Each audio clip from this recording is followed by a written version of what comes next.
पुराणों के अनुसार सुखी जीवन और सुखद यात्रा के लिए उत्तरकांड का पाठ किया जाता है। लवकुश कांड को रामायण का सार भी कहा जा सकता है।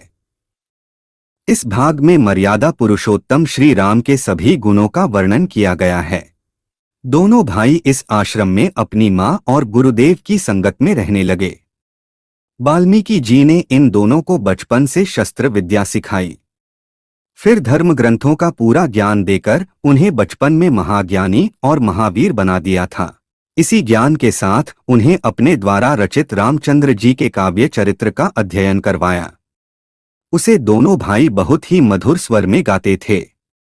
उनका गाना सुनने को सैकड़ों बच्चे हर रोज जंगल में इकट्ठे होते थे।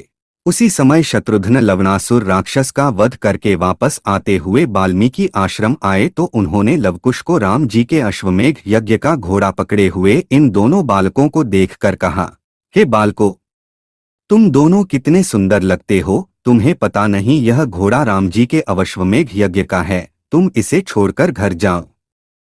यह राजशाही घोड़ा है, अश्वमेघ यज्ञ का घोड़ा। इसे पकड़ने का अर्थ है राजा से युद्ध। बोलो, तुम लोग युद्ध करोगे। बस फिर क्या था, लवकुश के साथ साथ शत्रुघ्न को भी क्रोध आ गया। दोनों ओर से बाण वर्षा होने लगी। शत्रुघ्न तो उन दोनों के सामने कुछ भी नहीं कर पा रहे थे। अंत में शत्रुघ्न बेहोश होकर धरती पर गिर पड़े। शत्रुघ्न को बेहोश होते देख उनकी सारी सेना अयोध्या की ओर भागने लगी। सैनिक ने जाकर राम जी को उस युद्ध की सारी कहानी सुनाई तो राम जी ने उसी समय लक्ष्मण को शत्रुघ्न की सहायता के लिए बड़ी सेना लेकर भेजा। सारी सेना भागकर राम जी के पास पहुंची तो इस बार भरत जी को भेजा। अब की बार लवकुश ने भरत के साथ युद्ध करके उनको भी मूर्छित कर दिया। उन दोनों ने वीर हनुमान से युद्ध करके उनकी वानर सेना को भगा दिया। वाल्मीकि जी की मधुर वाणी सुनकर राम जी बड़े आनंद से बोले, हैं महर्षि, यह सब क्या हो रहा है? भगवान, यह तो आपकी रचाई लीला है। अब क्यों भोले बनते हो? यह दोनों बेटे लवकुश आप ही के संतान हैं।